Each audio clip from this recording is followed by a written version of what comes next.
제8장. 에브라임 사람들이 기드온에게 이르되, 내가 미디안과 싸우러 갈 때 우리를 부리지 아니하였으니 우리를 이같이 대접함은 어찌 됨이냐 하고 그와 크게 다투는지라. 기드온이 그들에게 이르되, 내가 이제 행한 일이 너희가 한 것에 비교되겠느냐? 에브라임의 끝물 포도가 아비에셀의 만물 포도보다 낫지 아니하냐? 하나님이 미디안의 방백 오렙과 스웹을 너희 손에 넘겨주셨으니 내가 한 일이 어찌 능히 너희가 한 것에 비교되겠느냐? 하니라. 기드온이 이 말을 하매 그때에 그들의 노여움이 풀리니라.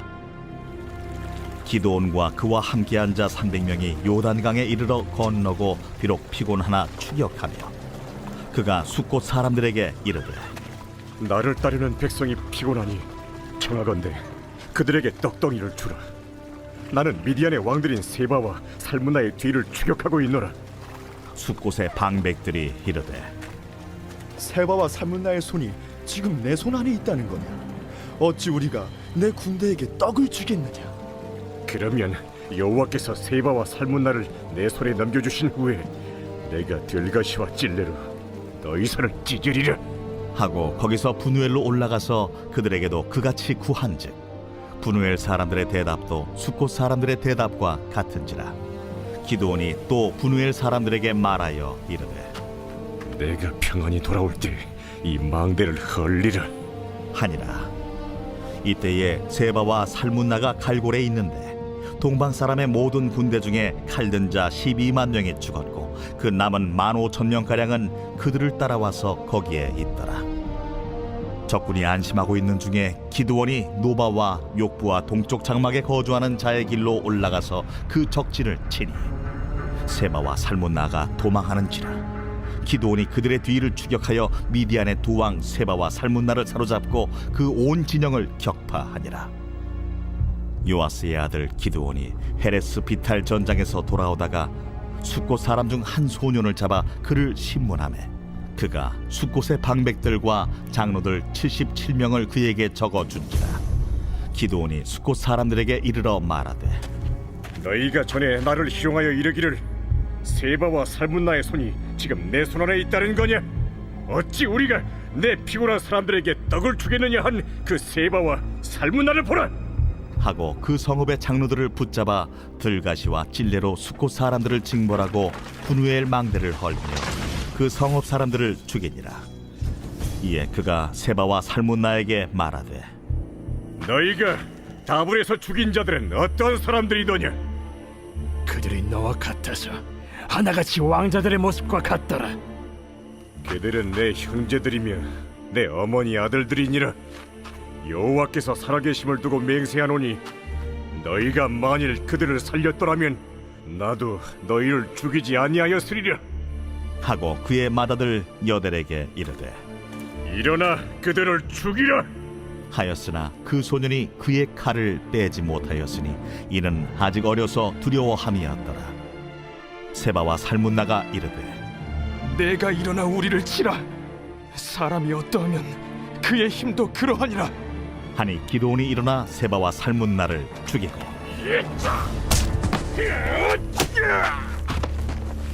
그들의 낙타목에 있던 조승달 장식들을 떼어서 가지니라.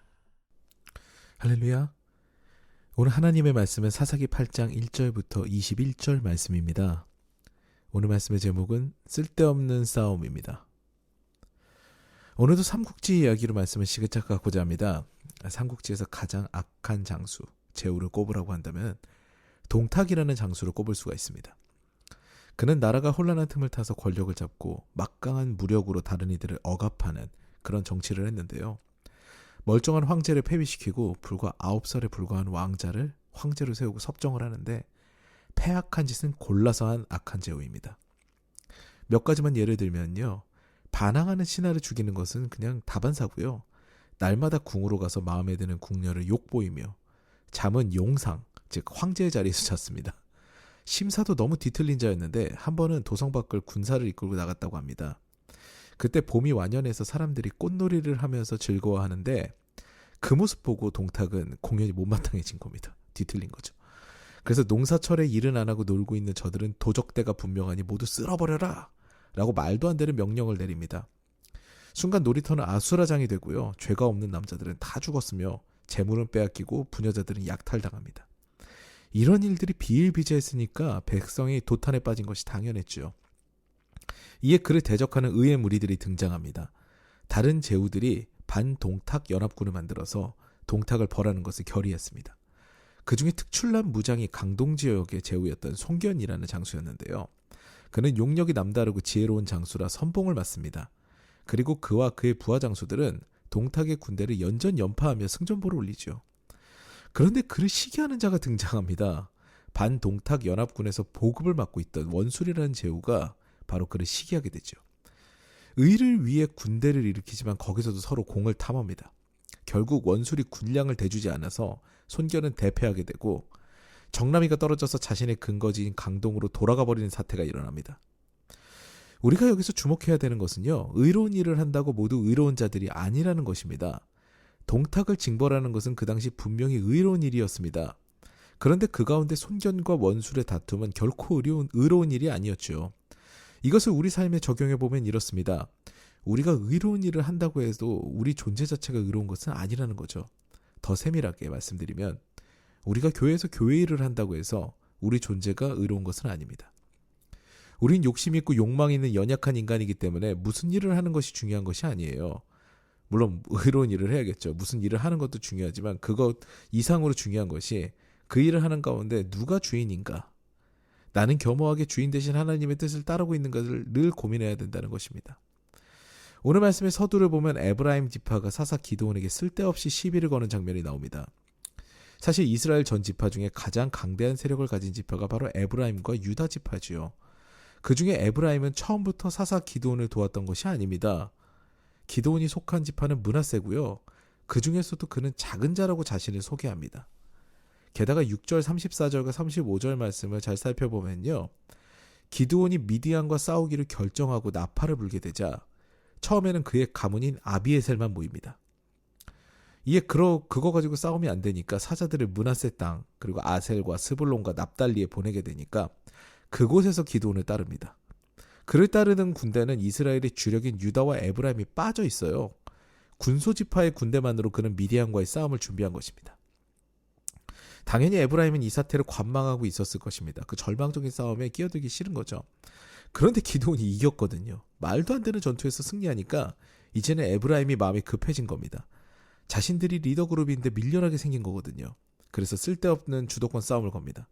혹 학자들은 기드온이 300용사만으로 이겨야 되는데 미디안을 추격하는 가운데 다른 군대들을 불러서 이런 사태가 일어났다고 하는데 아무튼 이 놀라운 승리를 거두는 과중에서 주도권 싸움이 일어난 것이 참 안타깝습니다. 에브라임 자손은 후에도 이런 일을 벌이다가 그 주도권 싸움을 한 거죠. 그 사사 입다에게 대패하는 그런 수모를 당하기도 합니다. 나중에 나누게 되겠죠. 기드온은 이 사건을 굉장히 지혜롭게 해결합니다. 본인이 겸손하게 에브라임에게 공을 돌리죠. 주도권 싸움은 어느 한쪽이 물러서야 해결이 됩니다. 그런데 기드온은 알고 있습니다. 주도권 싸움을 아무리 걸어도 어차피 지도자는 한 분, 하나님이시라는 것을 이미 전쟁을 통해 체험한 것이죠. 그래서 체험신앙이 중요합니다. 이 상황 가운데서 쓸데없는 분쟁에서 한 발 물러섭니다. 별로 중요하지 않거든요. 그래서 그 순간 이스라엘은 하나됨을 경험합니다. 미디안은 완전히 경멸하게 되는 거죠. 사랑하는 여러분, 주의 일을 시작할 때는 모두가 의를 생각하면서 일을 만들어갑니다. 문제가 없어요, 처음에는. 그런데 그 가운데 미혹하는 영이 공명심을 부추기게 되면은요, 그때 주도권 싸움이 일어나서 의로운 일을 하는 가운데 서로 시험에 들고 힘들어지는 상황이 벌어집니다. 우리는 늘 기억해야 됩니다. 우리의 왕은 한 분, 하나님이십니다. 그것을 기억하게 되면은요, 네가 잘했느니 내가 잘했느니 하는 일들이 필요가 없고요.